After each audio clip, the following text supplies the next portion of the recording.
Hey gang, welcome back to the Dylan Joe Basement Podcast, Trapdoor Edition. Unfortunately, Dylan got into a catastrophic skiing accident and he has the symptoms of being incredibly hungover and tired, so he can't be there this week. But lucky for us, skiing incident. I don't know that other guy. I'm just saying. We're not alluding to anything. Got a little fucked up, I think. Yeah. But we miss you, Dylan, and we're gonna do a trapdoor instead here. And I have my good friend Don and our honorable guest Sean Pepin.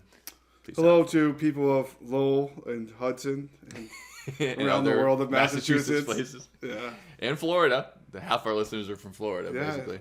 Yeah, Gainesville, right? We had one from Australia, one from England. No shit, Spotify really? Map. I don't know who the fuck they are, but they listen to at least one episode, so. I have to say, Shout out to them, and the chances are, someone that far, it's got to be like creeps or something. Definitely a creep. Nah, but that's cool, you know? They only listened to one episode, so they probably realized their mistake, and they were like, these fucking creeps. Fuck this. I'm going back to the Joe Rogan podcast. Yeah, Joe Rogan podcast. We'll go with that one. Or Lex Friedman.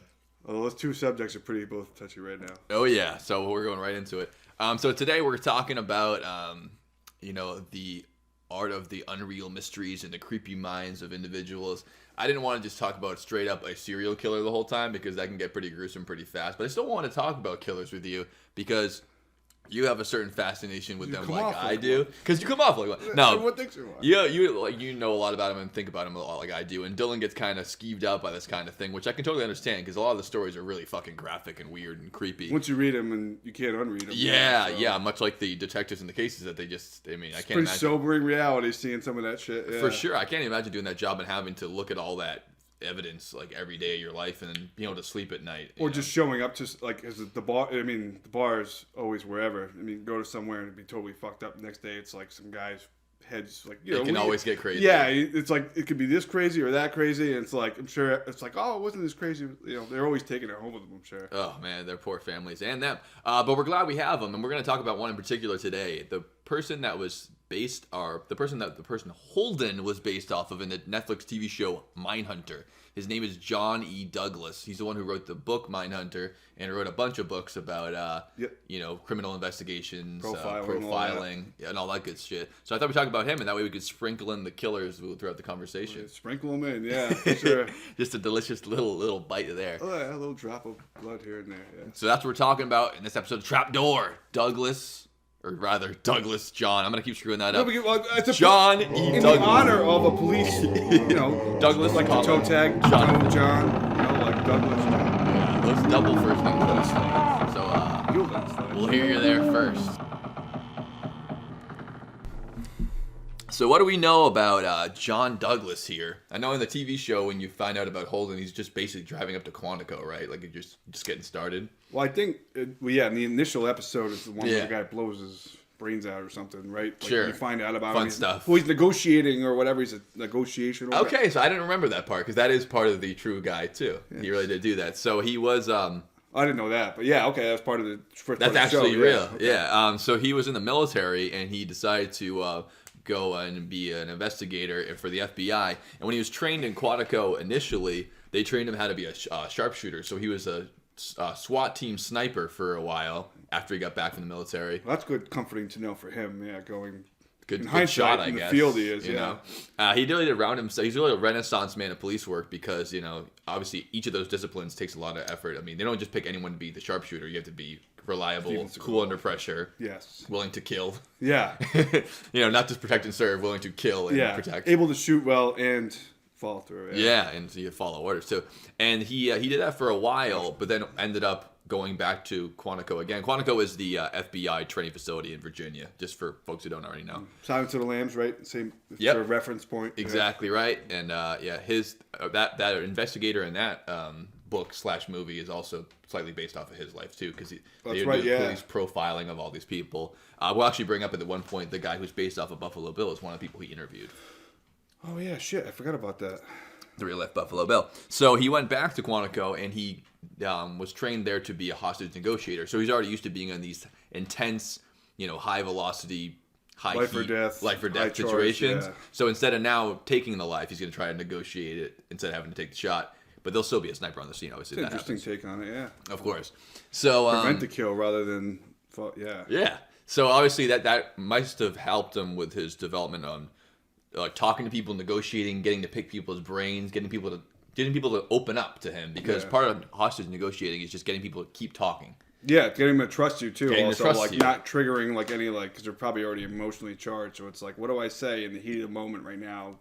Like I can only say like probably one or two things I could say where this person's not going to go AWOL, and like you got to find those two things. Right, like, and you're dealing with people who are obviously super high strung and it's oftentimes psychotic. whatever they're going through, or whatever So the drugs really... they're on, or whatever alcohol they drink. Yeah, sure, not easy to negotiate with them in that sense. So I think he did that for a number of years until he went back again, which is when he becomes the investigator that we know as he starts to look into criminal behavior. And unlike on the TV show when they said he literally came up with it all out of whole cloth himself, they already had a program for profiling criminals, but they had no scientific method. They had no records. They just like would talk about psychology. He really took all that together and started to compile it into a system. criminally. Yeah, Yeah, in a criminal profile system, and then he could deal with it. Basically, his system, which is part of the whole process here, was to try to figure out what kind of person a criminal was just by witnessing their behavior and their crimes.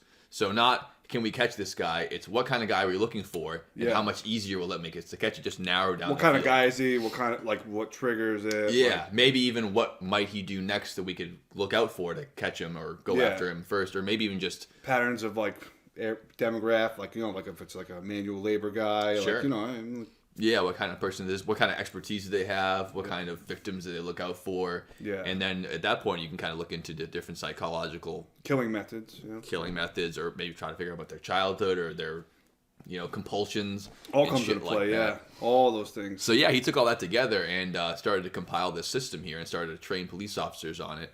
But he found that when he was doing these seminars at Quantico, what would happen is the police would come in from all over the country to learn, like all over the place. And he found that when he was in those seminars learning or teaching, oftentimes people would have to act like they were experts on it. And the guy would raise their hand and he'd go, "That's not what happened. I was on that case." I can't imagine trying to teach someone about the case, be like, "Yeah, I know about Edward Kemper." Oh, I forgot about that part too. And then he'd be like, "Well, I actually was on that case, so you don't know what you're talking about." And he saw that happen enough times that he was like, "I don't want that to happen to me. I want to be the expert on the case and learn more about it." That's when he starts to develop his idea of, I want to get in there and actually talk to these guys and really pick their brains. See like what drove them and like what the snapping point was. Yeah. That way I'll know as much about the case as these guys worked on it, and they can trust me with it. Because they're so elusive too, the serial killer, especially back in the day when there was zero like CCTV and everything. Yeah. These guys would just be like mythological, like as far as can't like see boogeymen. Yeah, like a ghost. Like a fucked up unicorn. Like you'll never see like a fucked up unicorn. They really truly are. Yeah, exactly. And also, I thought there was a weird part that obviously the heyday of serial killers. I'm picturing in my mind it's like the 70s and the 80s. Oh yeah, where it's like they were all over the place. There was like 100. Not free will, but like there was like multiple like across the country every year. And I was listening to someone talking about this in particular with John Douglas and trying to guess why that was such a golden age for serial killers. That's a fucked up way to put it, but they really was. Like that was like the one choice of like, now it's mass murders, but that was like the golden choice of. And I think definitely part of it is the lack of CCTV, lack of evidence. DNA evidence didn't come into contact until the late 90s, so any DNA evidence that left on the scene back then is unusable.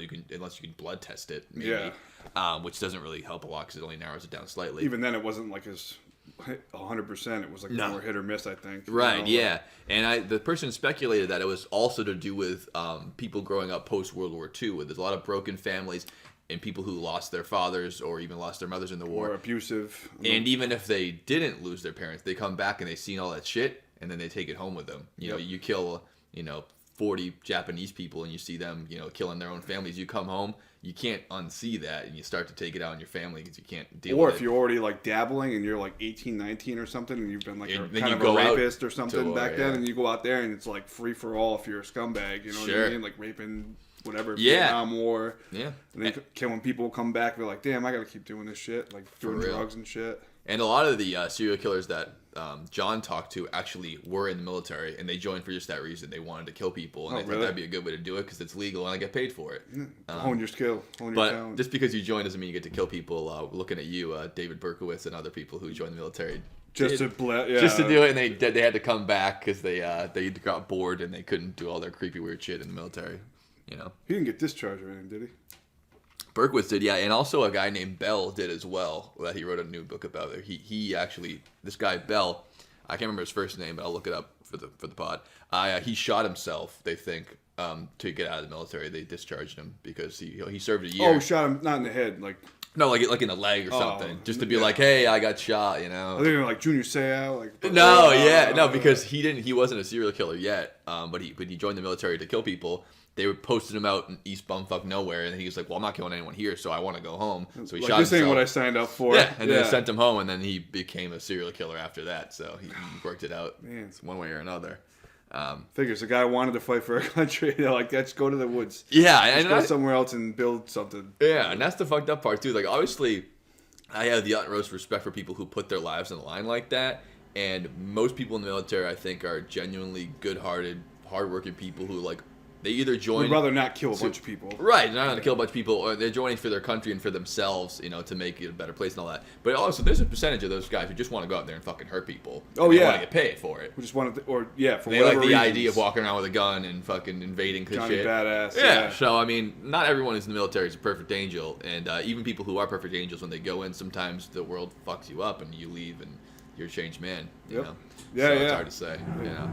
But faltered through terrible adversity. The heater going here. But that to be said, I'm just saying that not all soldiers are perfect. Some of them end up being these fucking creeps, and that's part of the profile. Is that if they had experience with weapons or military use, it's part of the profile. You put it in there. Try to guess who they are. No matter who they are, yeah. There's a lot of creeps back in the day, especially. No matter how big or small. Yeah. So I think we're gonna take our first commercial break here, and then we'll get into the particular cases that he's studying on here. Can't wait, yeah. Let's delve into those. Right on.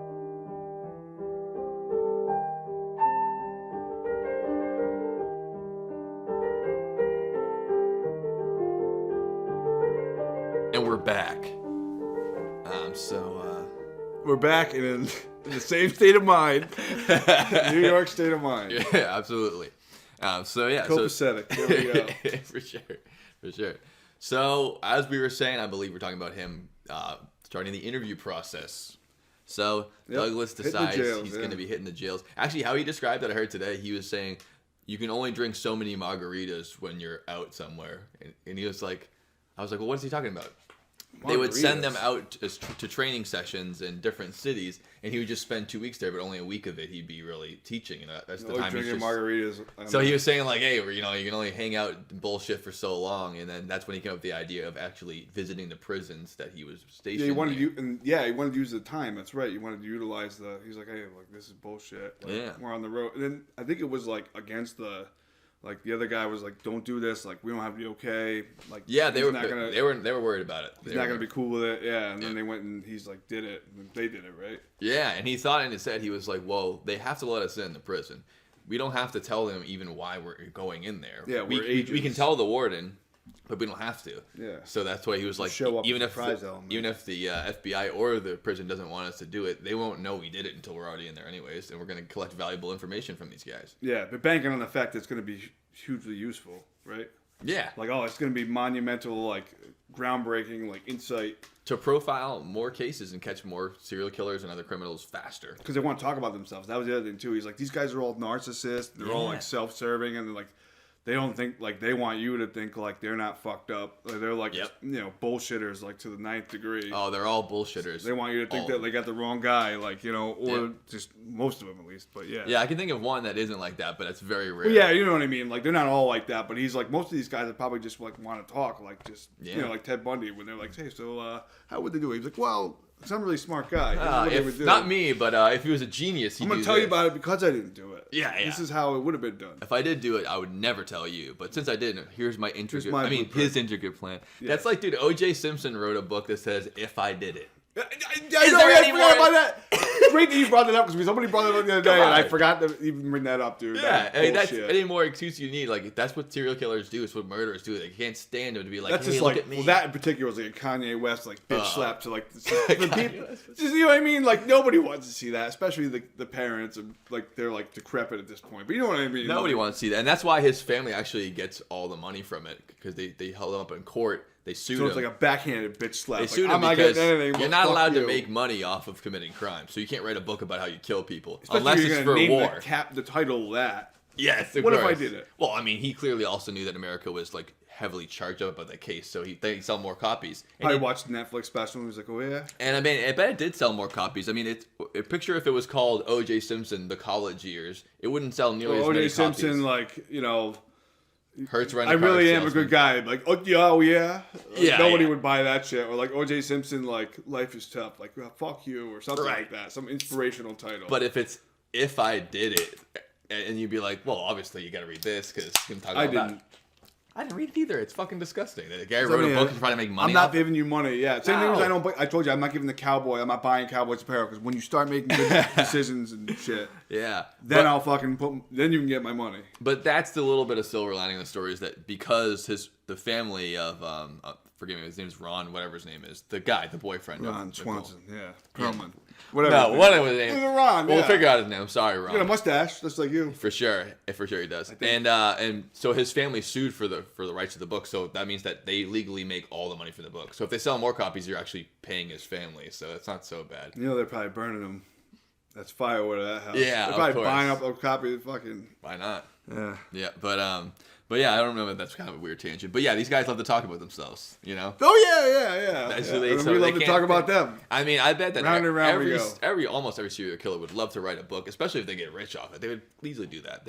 Either a manual or like here's all my thoughts. Yeah, here's all my thoughts. Here's your key to success. Yeah, and also always this is why I'm so great. I did all these things. I'm so smart. All the shit that they think they are. It's wild. It's wild. It was a groundbreaking change. Like I hit one snag, but it was a groundbreaker. Yeah, of course. I've split the atom. Yeah, and they're like, I could have kept getting away with it too. Could have kept still doing it. Yeah, I wanted to get caught. I was tired. I wanted to get caught. I would never get caught if I didn't want it. Jail seemed a little more interesting, so I was like, you know what? Absolutely creeps.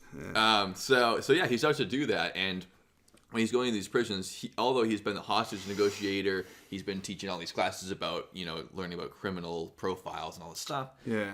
But he hasn't actually started interviewing these serial killers yet. When he first starts doing it, he does the classic cop way. Brings a tape recorder and brings a notebook and a pen, and then he starts talking to these guys, and they... Who was it, Ed Kemper first?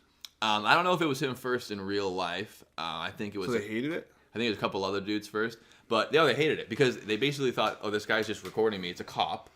Oh, yeah. So they're like... All he's thinking is that I'm getting myself in more trouble or something, or someone's going to try to kill me. So tell us again, like the version that we want you to say? Yeah. And then he's writing stuff down, and they just can't stand it. So he actually bailed on that whole thing, and he said, I don't want to have an interrogation because they're not going to release anything. If they tell me anything, it's just going to be lies anyway. I'm going to have a conversation. So that's how he took no notebook, no tape recorder. He sits down, tries to act relaxed. And he even described it once as it's kind of like on a first date. You don't want to be too confident, but you don't want to be too relaxed. Yeah. And he just started having a conversation with these guys, and he just tell them all about his life and be honest about it. And he listened to them as if they were regular people. He let them prattle Other than on. their crimes, like whatever they want to talk about. He always remembered that in the back of his head, but he just let them talk, and he let them have all these excuses and stuff. And he got to know like all these serial killers that way over more than one meeting. He wouldn't just do it one time, but he'd go back again and again. Yeah, form these guys' trust, and these crazy maniac killers would just like end up actually being like, well, I'll actually be real with you. Which, sometimes it could take him. Since like nothing's come about it yet, and you've just talked to me and everything, and like like here's like a little, I'm just gonna like kind of like same shit I got. If I would have no problem going to these fucking prisons. They would just tell me everything. I'd be like, shut the fuck everyone up. Wants to tell you everything. That's to say, I get what that's like. If people are like, I trust you, like, and you listen to what I got to say. Like, let me just tell you everything. So that's probably what happened. Yeah, he must have gotten like that because I mean, just the variety. Obviously, these guys have a lot in common, being that all of them are serial killers, basically. Yeah. But they all have different personalities and different lifestyles. Different reasons for it. And then he befriended all of them. And obviously he befriended them under false pretenses because he wanted the information. He didn't actually want to be friends with these guys. And that's what he said, at least. Yeah. But, he still gets probably still wanted to talk to them just to be And they wanted to talk to him, for sure, too. He kind of finessed them the same way, like sociopathically, because, like, you just have to constantly, it's like an emotional con to, like, you basically, like, making a temporary deal with the devil to like get this it's like sympathizing with the devil. Yeah, you're like, hey man, like I get it. Like I'm not here to judge you. Like and the guy sees you're not out to get him. And you're like, all right, well, you can start spinning. Yeah, like I see, like you're not like everybody else who's like eventually been, judgmental or just assume some guy. Right. Like, oh wow, you're like actually not an asshole. Yeah, and they can open up. And the other thing is, if you're in prison for life, I mean, you don't have that many opportunities to talk to people, especially who want to ask you all about yourself. Yeah. And you're narcissistic. He's the right person too. Yeah, exactly. I mean, this guy really wants to listen to me. Yeah. He's like serial killer inmate bait. Yeah. They think they got him hooked. Yeah. Like, oh man, this guy's like, well, not hooked, but like, this guy's fucking, he's in my corner. He's not. Yeah.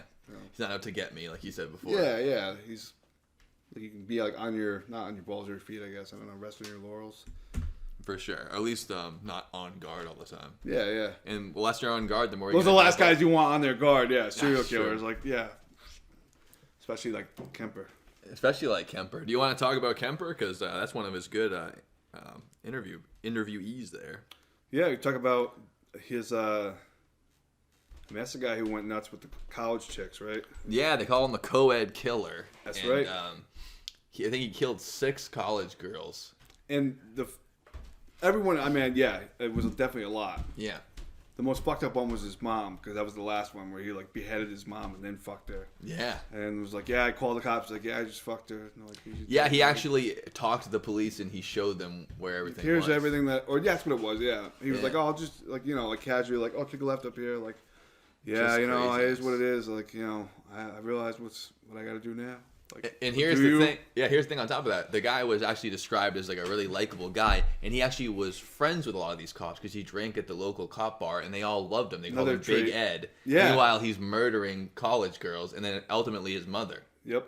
And beheads her and everything. Yeah, the whole massacre of it. But beyond that, I found out that when he was 15 years old, he killed his own grandparents. Oh yeah, that's right. I forgot about that. It's like, how crazy can you get? And everyone loves the guy. And he like shot him. Giant. I remember shot him. I read about it. There was like a blurb in the book, and I was like, wait, what? It was like he shot him, and he got off on like a juvenile, whatever. It was like explained away on it, and I was like. All right, so it was like kind of like when Aaron Hernandez was like, and then all of a sudden it was like, well, these guys were asking, like, oh, it was a big guy and he shot him right in the head. Like, I was Aaron Hernandez. What do you mean you didn't see the red flag? Like, you know what I mean? Like, he shot his grandparents. Like, what, they didn't give you a chocolate? Like, like, or they said something. Obviously, he was, fucked up family, But. Yeah, he had a really bad family life, but a lot of these guys do. Doesn't excuse your actions, but it does explain. No, I'm just saying, like, I'm sure, like, something tipped him off. I'm not saying, like, it was, like, over a chocolate, but... quite a response nonetheless at a young age. Yeah, and before his quinceanero, he blasted his fucking grandparents. Now you go to your fucking grandparents' funeral because you blasted them. Like the whole family goes. You're not supposed to go to your grandparents' funeral because you blew them away with a shotgun. Yeah, you can't go to the funeral. That's not normal. That's hard for the family. That's not a red flag. It's like a pirate flag, like for the fucking like matador flag, like over it. Absolutely. So yeah, he was kind of a good example of how terrifying it would be to be in those cells. 6'9", like 300 pounds or whatever. Has no problem doing these heinous things that you never even imagined doing. But especially because he was so calm, right? So it's like you're waiting. Like, and people got along with him in the prison as well. Even the corrections officers, right? They were like, hey, what's going on? And they were friendly with nonchalantly talking. And then I think too, like that was the one where it was like, take your handcuff, can you take these off? And they're like, oh, you can take them off. Yeah. And he was like, because he's like, why would it take them off? It's because that guy never got anybody in prison like that. Yeah. The last trust link. The shit was crazy. Yeah. Now he also talked to. I wanted to mention his two. He said his 2 least forgivable. Like the 2 that were like, what do you think are the craziest ones? Because you interviewed all these guys. So what do you think are? I can only imagine. I asked him, and there was 2 of them. And the first one he mentioned was Lawrence Bittaker, and he's like that one has got to be one of the worst ones. He actually was already in prison before he became a serial killer. Met up with this guy named Ray Norris, and they're 2. I think I remember this. They were 2 familiar psychopaths, and they wanted to have a plan to kidnap and kill girls. Yeah, Asian guys or Asian girls or whatever. I thought it was. I don't know if it was that in particular or not. Asian guy, but these 2 guys, they happened to 5 different girls, and they recorded it, and he had. Douglas had the recording, so he was like, after hearing that, he was like, this is. I'm thinking of something different. He's like, this is the worst thing I ever heard. He's like, and then he actually showed it to the guy who was playing him in Silence of the Lambs, like the actor, to be like, you want to get in character, you can hear this. And the actor heard that, and he's like, I didn't used to believe in the death penalty, but I do now. After hearing that, I'm like, whoa, that must be some crazy ass shit to actually convince a person like that. So I can see how he might say, hey, man.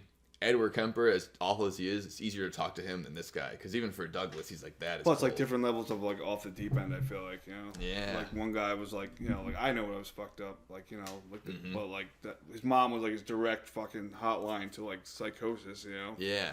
So he's like I don't know. I'm not saying like it's any better or worse, but whereas for Lawrence Bittaker, he said that different levels of brutality. He said it was also because he looked like such like an honest, like nice guy that it was just like could trick people into doing that. And he's like it made it worse in his mind for whatever reason. And I guess I don't know if it is worse, but it just seemed creepier when people act very nice and they're actually evil. When people act evil, when it's like and then they do evil stuff, you're like, oh okay, I get it, that guy's crazy. Yeah. But when someone's like acts so nice and it's a plastic smile, it just creeps me out extra. It's like it means they're hiding it constantly. For me, it's more like I dislike that person even more so because I'm like you're like a fucking snake. Like, because they're not even being true to themselves just to hide it from you. To trick you. Like you have to like keep your constant like watch out for that person like that. Well, in jail especially. Going back to that, like talking about like all these guys. Like imagine like having those conversations and then like the shit that you learn and then like applying it like when you're going out because there was like. I mean, at some point, there was still crimes going on, right? Sure. So he was. I mean, he was still working active crimes while he was doing this. He didn't take time off to interview these guys. Didn't he go to like towns and shit? He'd be doing it at the same time. We got this like weird case and some like we can't like no leads or whatever. Yes. Like a BTK type shit, and then he would go to it and be like, like you would either have to like help out if it was, or be like, I think this is more. And they'd ask him about it too because. He wanted to go directly to the police force because they would bring him the cases and he'd be able to communicate with them and say, this is the profile. Yeah. But FBI hated that because they wanted him to go through all the proper channels. So they said, you can't contact him directly. You have to go through the FBI. But he would still keep doing it because he's like, it'll be faster. It's just like a simple direct, like, and it'll help him out. Like, this is like a direction you can go, or like whatever. Like, this is like. And he's trying to. Nothing else. Yeah, and he's just trying to be like, well, I got to get through the red tape and just help him out here because, if you're always looking for these guys, time is of the essence. Yeah, the next one is. But I thought that was interesting about him.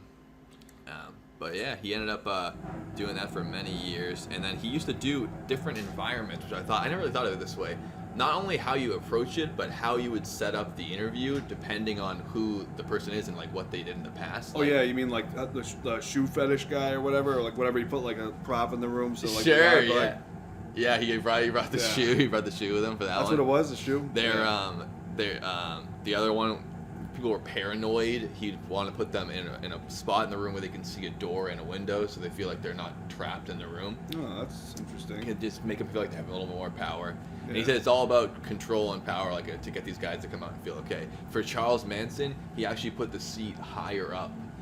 And he would offer them both seats, and Charles Manson would sit on the taller seat so he could look down and talk to him because he thought he was such a hot shit. Like a big truck. He liked to look down. Yeah. If it was today's world, he'd be driving like an F-650. Yeah. So then Douglas would be like, well, I'll give him the taller chair, whatever makes him talk, right? Yeah. And then they did, and he ended up actually talking to Charles Manson. Place of the ego. Yeah. I mean, that's one of the most famous ones. It's just nuts to get you to get talking. I know. Yeah. But that guy will yap to anybody, but I don't even know what he believes anymore. He's got a new story every day.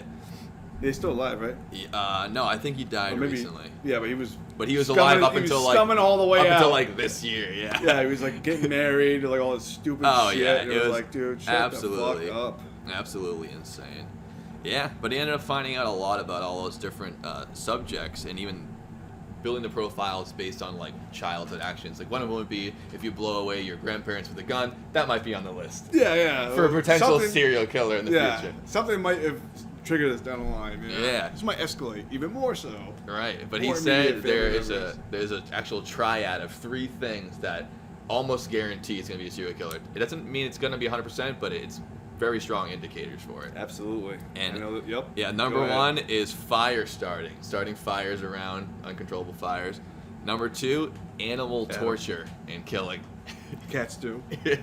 All right. Yeah. Animal torture. Yeah. Yep. And then the third one. Bedwetting. Bedwetting. Oh yeah, wedding. Yeah. So I mean, I don't know what to make of that, but that's just some creepy shit. That's weird. That's on like a physical level too. You know what I mean? Bedwetting, I really don't understand as much. But obviously torturing animals, I can see that being like you're gonna torture people. You don't have no emotion. That's what I mean. That's like an action. That's like a huge. That makes sense. That one's the most prominent. But also fire starting. It's just like being destructive. wanting or not caring about consequences, knowing that it could like go ablaze and be like, that's a good thing. Yeah, not maybe that aspect of it, but I don't get the whole like I said, bedwetting is physical. It is physical, but it must also be mental. It kind of like triggering. Oh yeah, I'm just saying like that's like one of those things you can't explain away. Like, like no matter what, it's like it's out of your hands because you wake up and you're like, oh shit. It's definitely out of your hands. You need it in your hands. No, yeah, you know what I mean? Like you can't like just like shit. Like there's like you just wake up and it's there. You know? Right. It's just less of a. You can hide the fact that you're like killing animals. Like, you can't hide the fact that you went to bed. Yeah, that's interesting. Unless you have an apartment at like a young age for some reason. You know what I mean? Like you just can't hide it. Yep. So yeah, that was creepy as hell. But yeah, a lot of those different practices, I'm sure, still go into today when you're looking at juvenile offenders. I would maybe say they didn't kill somebody, but if you have one of these flags coming up, and obviously you need to have a psychiatrist speak to them and talk them through it so that you can find out about. You can't just arrest somebody and then say, "Oh yeah, do you wet a bed?" They're not going to tell you. No, but like for instance, if you have a friend, your best friend that you grew up with, and he's torturing and slaughtering the neighbor's cats in this garage, and your parents find out about it. They still let you hang out with this kid every fucking day for like 10 years because his parents are like, oh, he's a good influence. That's a red flag. Yeah. Also, not the way to handle it. Thank God for all. Well, I'm glad it worked out okay for that person. If that person had a friend, then I'm on this podcast talking about it. Right. If that person was you. Yeah, that is some creepy shit when you told me that about that kid. I was like, that's not even about one of the 3 signs. That's like the worst time. And it was multiple signs. Yeah. I know. Torturing a cat. Cats too. That's terrible. Yeah, it was brutal. Well, he should get interviewed by this guy, Douglas. Yeah. He's tapped. Just got an email address. To find out more about him. Yeah. So then ended up, as his career went on, he got more and more gigs, get more and more stressful having to deal with all this shit, as well as teach, as well as travel. Yeah. And just working all the time. Yeah. Like 24 hours a day, you're thinking about the worst things human beings do to each other and how you can talk to those guys and how you can learn more about them. Drinking shit, like poor diet on top of it, right? Sure. Yep. All the above. And I think he was only 38 years old at the time when he started feeling like he was having heart problems, like heart palpitations, and he ended up coming down with flu-like symptoms. And he called up his bosses and he said, "I'm taking off this whole week. I think I have the flu or something." Yeah. Checked into his hotel room and put on the "Do Not Disturb" sign on his door, and he didn't wake up for 3 days. When they busted down the door, he was in a coma, and he had a fever. I forgot about the coma. And he had a fever of 104, which means he had a coma. He was asleep in a coma for multiple days. He was about to be a corpse on like the 4th day. Yeah, and they saved his life, and he decided to stop being a FBI practicer, investigator, all of the above there, because he was like, I'm gonna kill myself if I keep doing this. Yeah, I couldn't keep. Well, I think he was like at like wit's end as far as like burning the candle at like both ends with like fucking flaming torches, you know. Absolutely. Working and shit all the time. Yeah, and he had stressful environment. Yeah, they said it was viral meningitis, like that gets into your brain fluid. Ooh. That's just when you then, like this. Then he had the coma, and so he had to go in rehab for 5 months, but then. I think he kept doing interviews for many years after that, but he became more of like a trainer or like a writer. Like he started writing books then. Like guidelines. Yeah, rather than actually traveling constantly and trying to constantly be investigating these cases, you know. Yeah, like retribute that way. Makes more sense, right? I mean, if you're gonna be yeah, I mean, I think he's definitely contributing that way. I think a little part of it for me always when I notice people writing extensively about crime, especially if they're involved like him. Yeah. Part of me is kind of like, oh, that's kind of weird because obviously the criminals shouldn't be able to profit off their crimes. They're the ones who perpetrated them. But it is strange that you get to make money off of it because, I'm not a bad guy, but I still want to tell you about all the lurid details of this murder. Yeah. Now, obviously, people are interested in the story from the human element, but they're also interested about the murder part when their lives get destroyed and all the aftermath and stuff. Yeah, so it's a little bit the good stuff for people. Yeah, so you got to kind of admit, like, it's going to create a kind of creepy thing that I find when people are writing multiple books. Like, this guy, it's a little weird. You mean like as far as like just discussing details that it's basically like a bio novel? Yeah, it's like a thriller, but it's real life. Crazier than fiction. Yeah, and he knows the details because he was part of it and all that. Yeah. But I think that ultimately, for the most part, he's helping a lot of people by learning about this whole profiling system, which I'm sure helps catch countless people. So, oh my God! So I think obviously it's for the best. Identifying. And obviously, there's some detractors who say like his methods are flawed, but I mean they're definitely more helpful than having nothing. And so I think that that's something to work off of. So absolutely, yeah. I mean, imagine a lot of guys. He talked to Ted Bundy, he talked to Gacy, we talked about Son of Sam, Now we know like all these attributes and stuff because of it. Like like we just talked about these 3 signs, like these 3 standardized things, because of this. Whatever you say, if it's flawed or not, like you know what I mean. Like ideally, I would have known. Had I known, I got interested as a child, I would have known. But you know what I mean? Like you notice ahead of time, like oh shit, like this person is absolutely like, potentially this psychotic person who could be like a. You notice you can like notice it personality better traits when you're associated with it, and you're like, not that like everyone should be on the lookout for a serial killer or whatever. Yeah, you know what I mean? but I can safely say we can both agree if you have a kid who's killing animals, that's a flag. Get him away from that kid. Get away from that. Contact some sort of authority. I definitely animal control at least. At the very least.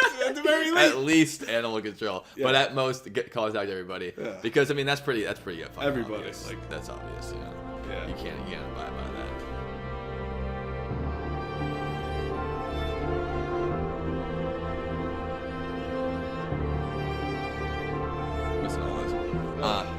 Norm Macdonald never, he always had a driver his whole life. And then in New York, when you live there, that kind of makes sense. Like, you don't really need a car in New York. Yeah. Especially if you're rich, you can just have a driver if you need a driver, but not constantly. But even when he lived in LA, he's like, I'm going to be constantly having to call somebody to pick me up for every day of your life. And as an adult man for 40 years.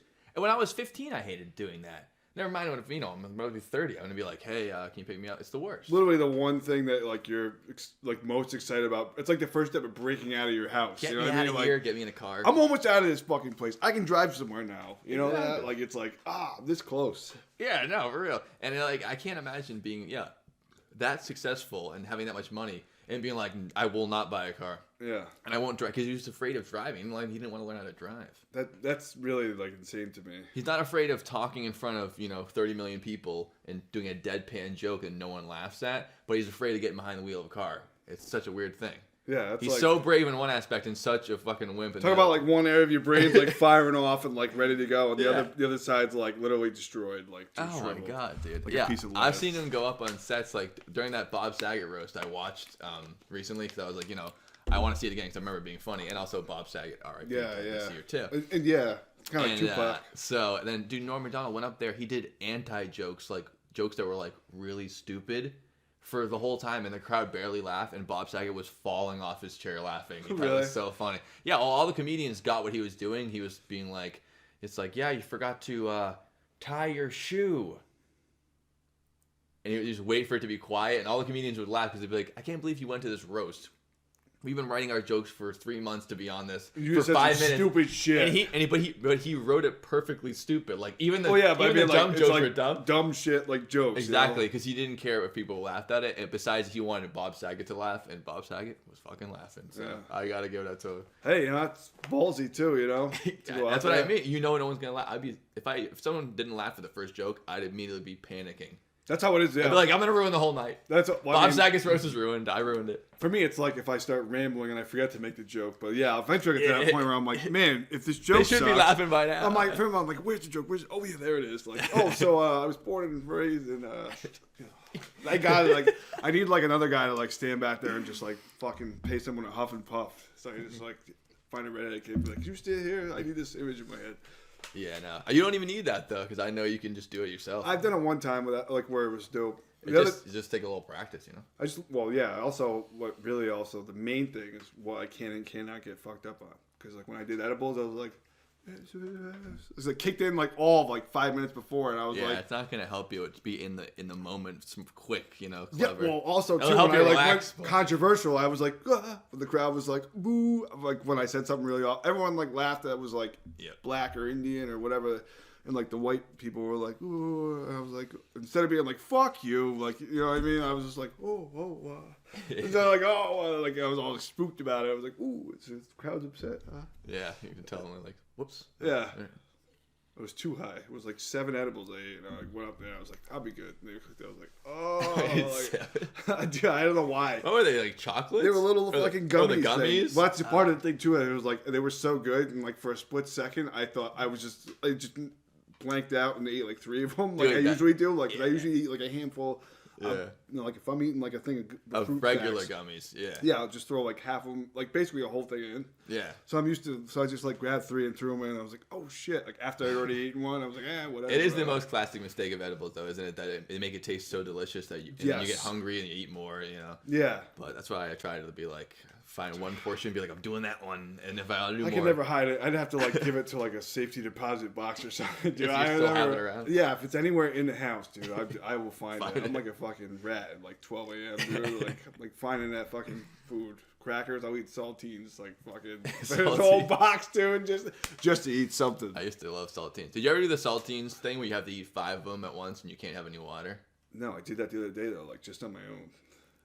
Did you do it? Yeah, it was like eating like 3 or 4 at a time. Yeah, but without any water, it's so well, hard. I drank water at some point. Yeah, I mean, I haven't tried it since because it's very unpleasant. Makes your mouth super dry. Yeah. Also, it's tough when you're playing video games and you're like this. I kept thinking I was like choke. Like all I could think about was a toast dad. Like, you guys see what the fuck is wrong? You're like, like sucking in air to like a. Dude, what a way to go out. He choked on salt. It's gonna happen, dude. Yeah, I'm gonna choke on something, dude. On saltines. Dude, I remember on fucking New Year's Eve, I got so high that I ate so much food that I sneezed and I threw up all of my parents' garage floor because I was so fucking full, dude. I ate food for like 4 hours straight. I was like, Dude, when was that? That was New Year's Eve. Of this year? Yeah. I like promised to dog sit from like their neighbors who like always like do shit for everyone. I was like 4 months ahead of time. I was like, yeah, sure. On New Year's Eve? Oh, I would never. And then like the day came, the week came, and I was like, fuck, dude. Because they were like, hey, you still good? I was like, damn it. I was like, yeah. I like forgot about it. Yeah, of course. But so I was like, I'll just smoke. And like I said, my parents had bomb food and like all the shit that I would never have. Like, so I just like killed it all. Yeah, it was like a fucking frat party went through there. Like, you know, Tasmanian without the devil. beer kids. Yeah, and I just like I said, I sneezed and was just like, bleh. Like from I've like coughed up. Has that ever happened to you before? You sneeze and you've no, I've coughed up a ball of food before. What the hell? How does that not count as puking? It was a bolus. It was like a fucking hairball, but it was just all the food I ate. For like well, that makes sense. It's a hairball. Like, that sounds like what cats do, where they eat food too fast and they don't digest it. They puke it back up. It was like a rich cheese ball more than anything, like fucking Twix or whatever else. My God. Dude, my cat used to do that growing up all the time. He would just eat his food way too fast and he'd just puke it up. He'd be like, just take a second to eat it. I could have used you around that time. Yeah. Or when I got a dog when we got older, he'd eat wicked fast, puke it up, and then the dog would eat the puke. And then okay, well, don't compare me to that dog. I just say you're comparing me to an animal. Like, we had these 2 house pets and they eat like you and threw up their food. No, you're not the dog. I've experienced with this. We know about you. You're not the dog. Yeah, you're just the cat. No, I was close to the dog. When you sneezed and you puked, you didn't eat the puke. Clearly, the dog's like the serial killer in this scenario. Fucking like eating the puke. The dogs are definitely creepier. That's how far they go. Yeah. Yeah, dogs have no standards when it comes to food. They don't really care. They eat shit too. They eat shit. They don't care. You know what? They're just in the moment. Yeah. Wait, what? I meant like figuratively, like ate shit. Okay. I almost missed that. I made a joke and I was like, it wasn't funny. Whatever. I'll just keep going. You're like, wait, what? I was like, oh, you thought I really ate shit? I meant like just like, I wiped out. I crutches. wanted you to explain. You know, if that was the case. You know. Yeah. I'm glad you caught on. Oh well. You're in the zone here. You're over it.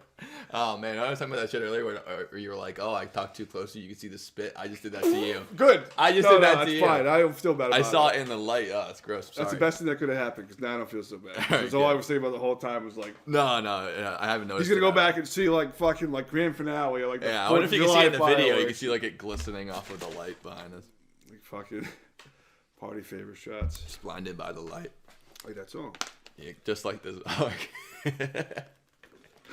Did you know that song? It's you know the lyrics to that song?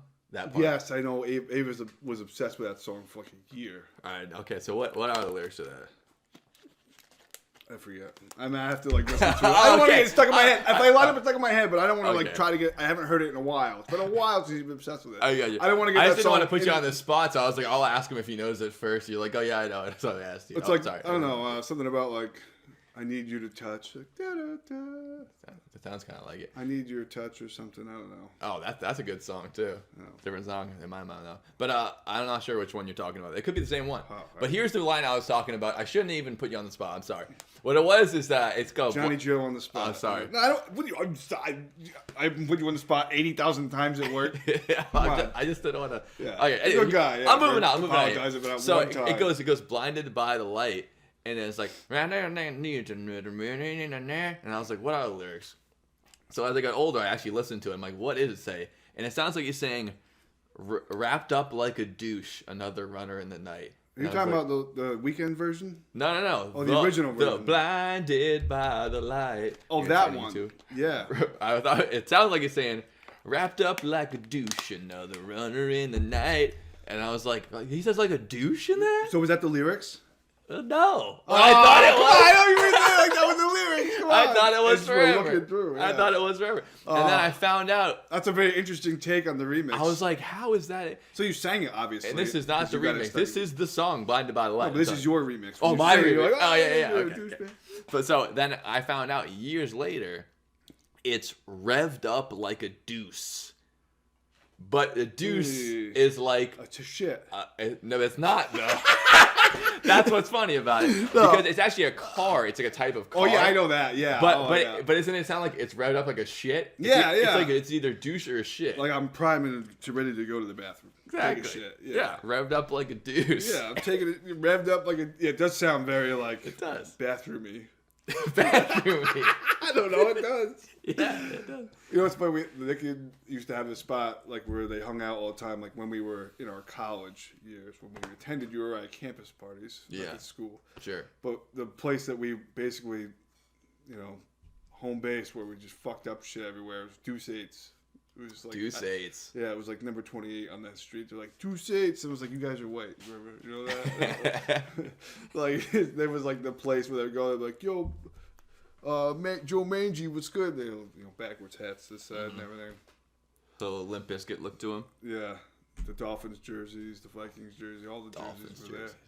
A lot of Randy Moss jerseys, Vikings jerseys were around. Yeah, Ricky Williams once, the Dolphins. For sure. You know that he actually has a weed company now? Can you imagine that? Man, I believe that. That's the other star. Can you imagine Ricky Williams actually has a weed empire? I'm surprised he has the money to get into it, yeah. I'm surprised. Well, just because he was like, he had a rough patch in his career. Yeah.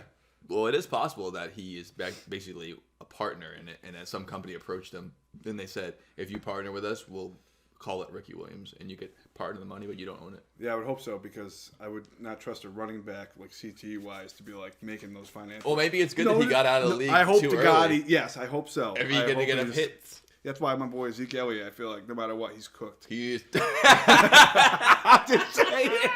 He's not gonna. It's fucked up, but I agree, dude. I hope he lives a long fucking life Me with too. zero. I hope to God, but I think he's gonna be like a 38, 39-year-old, like 38. He's like gonna have 42. He's gonna be in a coma for 3 days, like Douglas. No, I think somebody's gonna be in a coma for 3 days, like Douglas, but it's gonna be because of him. He's gonna go like fucking Marion the Barbarian, and fucking running around the streets like just leveling people. Or something. Oh man, if he has the gall, he will go for it. He's got plenty of gall already, so I think that's like a time bomb. He's also been running into people like. Well, this will be a pretty apocryphal. We can pull this up when the news story comes out, and What's you can say March 8th? Yeah, March 8th. The Eyes of 2022. March, whatever the fuck that means. In the middle of March. Carpe diem per diem. Soup du jour de diem. I don't know what the fuck. Whatever. March 8th. Seize the day. Yes. Carpe diem. March 8th. Seize the cast. Of course. Yes. Back to the podcast, right? Yeah. Right. Back to the future, right there. So, anyways, so Douglas. Wrapped up like a deuce, another runner in the night, blinded by the light. Wrapped up like a deuce, another runner in the night. But the final thoughts, it can be as long or short as you want. You don't want to have your thoughts first? Oh, no, hold on. Yes. Well, you're the guest of my home, technically. Oh, yeah. Ah, yeah. Undisclosed location. Well, I was going to say happy to be here, but I hope it's I'm you happy who's to be happy here. to be here. I'm happy to be here. Happy to be down here doing something besides later. Down the basement. Final thoughts? Yeah. It was probably as a human level for those guys, even though it's their interest and their passion is probably quite a toll to take on, even if you're interested in that kind of shit. Yeah. I mean, going back to that panic attack, at least if the show was true, when he went to talk to Kemper, he was like freaking out because he was still like really like around like the serial killers. For sure. So that had to be pretty taxing on like everyone, kind of like the Navy SEAL effect, like it's like 95% divorce rate or whatever. You know what I mean? Yeah, like, it's where hard like on the family everybody. life is like totally non-existent. Sure. If you're really a pioneer at that, especially involved in cases while it's going on, or even I think after, right? Yeah. Whatever he did after, yeah. Yeah. So it was probably like a really taxing lifestyle. Gotta be. But I can't imagine like if nobody was interested in that, and not that we would still be having the same serial killer issues, because obviously different problems in society, like or different. The killings. I think some of those same problems are still around. It's not the main thing. It was like, sorry, am I? Oh no, my eyes itchy. You're good. Right. So I feel like there is a lot of this similar stuff, but like that was like the main attraction, so to speak, back then. Sure. But it would be crazy if nobody ever did take an interest in it. Somebody would have at some point, but you know what I mean? Like it's good that it was like a smart guy. Like obviously whatever he did like took a toll, but it was obviously worth it. Yeah, as far as for Douglas there. Yeah, because I think it's still the standardized like approach as far as I think it's built on it, right? They just built on it, basically from that point out. But it's good to have like someone who harped on that, was like, hey, we need this because like this is like people. There's some fucked up people out there who were like smart enough also to, like as fucked up as they are smart. Yeah, like, it's an arms race between the law and the criminality. And the law, be it what it is, and I have smart friends that are like law enforcement, but I'm just saying, like the common criminal is probably as smart as the common cop. You know what I mean? Like, we're not fucking dealing with geniuses. Of course. For the majority, aka a la the news and shit, all these dumb shits. You know what I mean? Yeah, I hear that. So yeah, it's an arms race at every level. Yes, it's not like they're putting training into like let's make these guys smarter, let's pick the smarter crop. Like you know what I mean? Like so, I'm glad that like somebody was able to like be like, hey. We need this, like you know what I mean? We need to like fucking find a way to. If you're not gonna outsmart them, we need a way to like at least be like, all right, check the rearview mirror, like some way to figure it out. He killed the cats, like he didn't like the cat though, like no shit, he didn't like any fucking animals, you know? Yeah, he didn't like anybody either. Yeah, exactly. So, but yeah, I'm glad that it sucks for the families, man. Of course. Too late now. I mean, not too soon to make jokes, but it's too late to say like sorry for your family or whatever. No, it is true though, but you can at that point you clearly can't get back what you lost, so you can only hope that it wouldn't happen to other people. Yeah, I was gonna say it kind of has a slight benefit to them that way. It's more and like, it usually ends up catching the people, so at least they put them away. Yeah, well, and in some cases, I mean, a lot of these guys that he talked to actually were killed in prison, obviously, because it was a capital punishment. Yeah. Oh yeah, exactly. Yeah. They executed and everything. Or they lethal injected a lot of them, but one of them decided. I'm thinking like the Green Mile. One of them actually opted in to get in the electric chair. He said, "I want the electric chair." Who was that? And it was the guy. Well, his last name is Bell, like Alexander Graham Bell. That's why I wanted to go out with his fucking family name, right? But it was a different Bell. But yeah, he used to after he would kidnap and kill girls, he would call their family and talk to them about it, that she's still alive and stuff. I mean, the guy's real sick. That's really fucked up. And when he got arrested, they had to do all this profiling stuff to try to get him to call the family, and he would teach the sister how to use his methods, like how to like keep him talking and all this stuff. And they reeled him in. They ended up catching the guy. And sick individual. For sure, when they brought him in. But when he did get in there, the guy Douglas was saying like, yeah, this guy basically everyone knew he was a huge target in prison because he was like killing kids. So he's basically gonna get fucked up, and everyone's gonna see him as a wimp. And he said he thinks that the guy picked the electric chair to try to be like, look, I'm tough, I'm not gonna. Hopefully it's not that case. That they were like, fuck you, you're getting the electric chair. Oh no, that he chose it. Oh, they did not choose it for him, and it is more painful. But I just think he's a fucking idiot who wanted to make a big spectacle of himself because he knew that everyone thought he was littler than a grain of sand, which he was. Yeah, he was absolutely. a little insignificant piece of shit. So he thought if he could jump in an electric chair, oh, now I'm somebody. No, you're not. You're gonna go out the way you. Yeah, exactly. Like, at least I'll do. Yeah. That's what I think. But yeah, so attention seeking at the last. Attention all the way to the end. Sure. Yeah, and basically my thoughts are, it's got to be crazy to be in the room with these crazy narcissists all the time and trying to get to them. And befriend them and figure all this stuff out. But ultimately, it is beneficial to future generations of people and their safety. And even like you said, looking at and trying to find the signs earlier on. Don't just try to profile them after they have 3, similar murders. Get them before they murder at all, if you can. The other thing too on that is like it's always, no matter what, is such a waste of life. Like such a waste the way it goes. Like you know what I mean? The matter amount of victims, it's always like the obscene. Never mind the obscene shit, but it's just like so like unnecessary. It's always random, or at least the ones that we're talking about, like the random. It seems like it's just a happenstance. The serial killers, or the notorious ones who were just like taking people out for like no, you know what I mean? It's so the fact that like he's doing this, it's so wasteful for them. Like so, it's good to like the earlier you can pinpoint, if you can pinpoint these guys, or the earlier the better. You know what I mean? Yeah, for sure. Because it's like a waste of life throughout the. Yeah. Oh, there they are. Where you at? Ping them, yeah. Get him earlier. That's another reason why I wouldn't have made a good cop. If I ever ran into someone like that, I'd be like, "Hey, what's over there?" Put him down. Yeah, cops have done it. Russian spider shit, Cops Red have spider. done it. What I tell you in the story about the guy who it's a comedian who his dad was a police officer. He was not Chris Stefano, that's for sure. No, that because his dad was incarcerated. The opposite. The other end of the law, yeah. No, his dad was a cop, and this was like in the late 70s, early 80s, and he was part of like a sheriff's department. So like there was not that many people in the county. So they're always having only a couple of guys. Copland kind of shit. Ever. And he was actually off his shift, and he got a call near where he lived about a domestic violence call. Yeah. And so he wasn't in his uniform, but he's just like, I'll respond because everyone else is so far away, and there's only like a couple of us. It's a big county. Yeah. And he pulls in there, and he sees the guy wailing on his wife, like really beating the hell out of her. So he runs in there, and he goes to draw his gun on him and say, freeze, you're under arrest, and get away from her. And the guy bolts out the back door, and the guy goes chasing after him out back in his backyard, and then runs around to a log pile. And just at the log pile, the cop catches up to him, and he puts the gun right in the back of his head.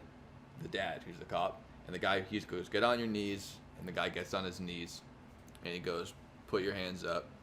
And at this time, the other cops are still coming to back him up. Yeah, someone's en route. He's just the first one who's going to respond to the scene, and the guy, his hands are down by his side. So as he goes to pull his hands up, he just grabs his gun and just starts firing back at him, and he hits him in the stomach multiple times, like 2 or 3 times. Damn. As he's putting his hands up. And so then after he did that, the police officer just shot him in the head and killed him. Because he was going to keep shooting him anyway. But what an insane situation to get. You're on your way. Die, or did you live? You're on the way home. I'm almost there. I thought you were like, what an insane situation. Right? That was crazy. Wow. No. And then to our next, I know how to tell a story. For our next segment, I thought you were ending right there. I was like, come on, man. No, I'm not ending there. So all you do is responding to a domestic. Obviously, it's not gonna be pretty, but you go from you're about to go home to your wife and kids, and you're shot in the stomach in the woods, and you've taken a man's life because he had the kill shot on him the whole time. That's why he said, "Put your hands up." Yeah. Not let's it's probably pitch black too, so it's like you can't really see. Like, and you're just blind. He doesn't have a fucking LED, vest on. Yeah, there's no street lights. And so they both went down, and luckily because people were already en route when they arrived at the scene, the domestic violence guy was already dead, and the police officer was dying. Yeah, like on the ground, cry macho. They brought him to the hospital, and they had to take out like a big part of his stomach and all this kind of stuff. Yeah. And he's still in pain. Yeah, he's still in pain to this day. But he was like, he always remembered that the night that did that because how could you not? That's like better be like the lasting image and then you're fucking before you fall asleep for like 10 years or something. I think the most poignant part about it is that in the end, like the guy was like, the guy injured me for life, but like in the end, I'm actually glad that I shot him. Because he's like, I don't want that guy being alive. And I can relate to that. Yeah, it sounds cold-blooded to be like, I'm glad I murdered somebody, but like, that guy wanted to kill you. And he was wailing on the girl. It was like only a matter of time before that girl was the victim of course. Of course. And everyone wants to get home to their family. No one wants to be killed because that maniac. So I thought that was an interesting story. And that guy's son is a comedian. Get the fuck out of here. He's got to feel like a huge pussy. We were talking about that. Like, imagine, like, he's like, hey, Dad, I'm going to tell jokes on stage and do a dance. And the dad's like, I've killed a man. I hope he gets shot and then live. I hope he gets shot on stage by like a John Wilkes Booth and then fucking have to make a comeback through that way. No, he said his dad's really cool guy, but it's just like you got to feel like a huge wimp though. Oh God, yeah. Come on. That's got to be really, yeah. Or at least growing up, that must have been a tough one to get past. Like, so, for sure. Like, funny, obviously, this guy's like singing songs, and this guy's like taking bullets. Yeah. Yeah. But yeah. So, anyways, sorry for the ramble about that. Yeah, no, yeah. Well, I mean, we tied a little bit of everything there. Yeah. It's a little bit of more crime stories. That was it. So that's Trapdoor on the Dylan Joe Basement Podcast. This has been Sean Pepin. Man, Sean, I really appreciate you coming on the show. It was a great time talking to you. Appreciate you having me, buddy. Yeah, absolutely. Anytime. Come over or have the podcast. Hell yeah, dude. And so, obviously, you promote yourself a little bit here. So, Sean Pepin's been doing some open mics around the area. If you're going to come check them out. What are the ones that we're doing like last week and then the ones coming up? We got a couple of open mics, Pub on Park on Monday nights. Pub on Park, that's Mondays. That's the one that you were at where you gave me the... that's in East Providence, right? Yes. East constructive Providence. Criticism. A visual constructive. Joe's my manager, by the way. He's my... I'm not a manager. He's definitely not my manager. No, he's my editor, ghost writer, ghost ride the whipper. I'm your buddy who wants to watch you and help you out and have fun. Doesn't want to watch me go down in flames. I appreciate that. Hangs on every word. Yeah. Thank you. He's my voice of reason. So yeah, that one. There's also one at the Brooklyn Pizza and Napolitano's Pizza on Atwell's Ave. That's Thursday nights. Yeah. Sunday night at Boomerangs on West Warwick on Providence Street. West Warwick, okay, yeah. And then sometime soon we're going to be doing shows at the Paint Bar is what it's called, but it's that's the downstairs. The upstairs is just it's 3 Bridal Lab in West Warwick, and we do have shows. You're going to be coming out. I know Joe's going to be coming out because you get a free ticket for sure. I'm definitely going to that shit. Yeah, you're technically. I'll put you. They said comedians get in free, so I'll just put you down as Joe Cabral. You know? Like there's Joe Cabrals. Like no, they're like this Joe Cabral is way better. Like this. All right, sorry Joe. It's been a hell of a time knowing you, buddy. Great songs. You know. That's awesome. And so follow me on Instagram, or you can put a little. Yeah, I'll put your sign emoji, right sweet emoji up there for me. Sweet emoji, Pepilepsy 069. Is it? No, it's not. It's 069. Yeah, XX, Grave Digger. Grave Digger. That's the podcast. H1H. Sean, it's either I can't remember what it is. It's either Sean P187 or Pepilepsy 187. Anyways, I'll put it on the edit, so we'll see. We'll put them both, and I'll double check, and we'll Joe's a lead AV tech guy. He's also my coworker and good friend. Somehow, I appreciate it. Have me on, yeah. And you're gonna listen to me all day, and you came over here listening to me all night, dude. That's gonna be the worst day ever. Thank you. No. All right, everybody. That was the Trapdoor. I'll see you next week. That's a trap. Blinded by the lights, wrapped up like a douche, another runner in the night. Blinded by the lights. You know, can't like see boogeyman. him. Yeah, like a ghost. Yeah, like a fucked up unicorn. Like you'll never see. Like a fucked up unicorn. They really, truly are. Toxically roofy. I can't believe I wasn't recording for that. Toxically roofy. I didn't think that was like that. Jay Simpson wrote a book that says, "If I Did It." I forgot about that. Great that you brought that up because somebody brought it up the other day and I forgot to even bring that up, dude. Yeah, I mean, that's any more excuse you need. Like that's what serial killers do. That's why my boy Zeke Elliott, I feel like no matter what, he's supposed to. I'm just saying. So was that the lyrics? No. I thought it was. I don't even think like that was the lyrics. I ate so much food that I sneezed and I threw up on my parents' garage floor because I was so fucking full, dude. I ate food for like 4 hours straight. I was like, Dude, when was that? New Year's Eve. Of this year? Yeah. It's funny. Now you're like, well, that makes sense. It's a hair ball. That sounds like what cats do, where they eat food too fast and they don't digest it. And they puke it back up. It was like a rich cheese ball. I read about it. And it was like a blurb in the book, and I was like, wait, what? It was like he shot him and he got off at like a juvenile, whatever. It was like explained away on it, and I was like, all right. So it was like kind of like when Aaron Hernandez was like, and then all of a sudden it was like, well, these guys were asking, like, oh, was a big guy and he shot him right in the head. Like, I was Aaron Hernandez. What do you mean you didn't see red flag? Like, you know what I mean? Like, he shot his grandparents. Like, what, did they even give you a chocolate? Like, you know, like, or they said something. Obviously, he was, you know, fucked up family. You know, the shit was crazy. Yeah.